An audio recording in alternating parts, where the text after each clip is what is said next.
माता सीता और पितृपक्ष की कथा। बहुत प्राचीन समय की बात है, जब भगवान श्री राम वनवास से लौट आए और अयोध्या में राज कर रहे थे, तब एक बार पितृपक्ष का समय आया। इन दिनों में पूर्वजों का स्मरण कर श्राद्ध और तर्पण करने की परंपरा है। माता सीता ने निश्चय किया कि वे भी अपने पितरों का श्राद्ध करेंगी। उस समय ये मान्यता थी कि पितरों को तृप्त करने का सर्वोत्तम माध्यम गाय मानी जाती है। सीता जी ने सोचा कि यदि वे पवित्र भाव से भोजन पकाकर गाय को खिला देंगी तो वो अर्पण सीधे पितरों तक पहुंच जाएगा। उन्होंने स्नान करके शुद्ध वस्त्र धारण किए, पवित्र जल से आचमन किया और श्रद्धा पूर्वक अन्न पकाया। जब सब तैयार हो गया तो वे एक सफेद गौ माता के पास गईं और बड़े प्रेम से उनके सामने भोजन रख दिया। लेकिन आश्चर्य, गाय ने उस अन्न को खाने से मुंह फेर लिया। सीता जी सोचने लगी, शायद कोई त्रुटि रह गई है। उन्होंने पुनः विधि पूर्वक मंत्रोच्चार किया और अन्न को और अधिक पवित्र बनाकर गौ माता को अर्पित किया, परंतु गौ माता ने फिर भी अन्न का एक निवाला तक नहीं खाया।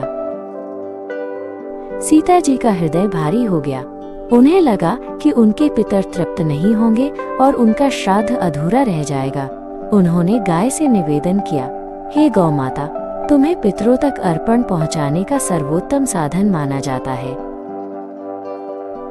यदि तुम ये अन्न नहीं खाओगी तो मेरे पितर तृप्त कैसे होंगे?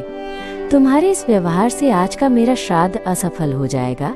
लेकिन गाय ने फिर भी अन्न ग्रहण नहीं किया।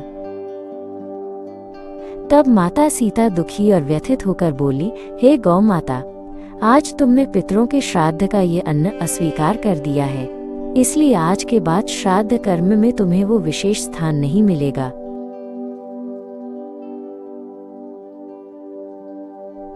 तुम्हारे स्थान पर ब्राह्मणों को भोजन कराया जाएगा, कौओं को अन्न अर्पित किया जाएगा, कुत्तों और जलचर जीवों को आहार खिलाया जाएगा।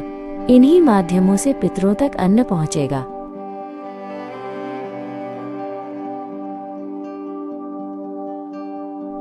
कहते हैं कि माता सीता के वचनों के कारण तभी से श्राद्ध में केवल गाय को अर्पण करने की परंपरा समाप्त हो गई।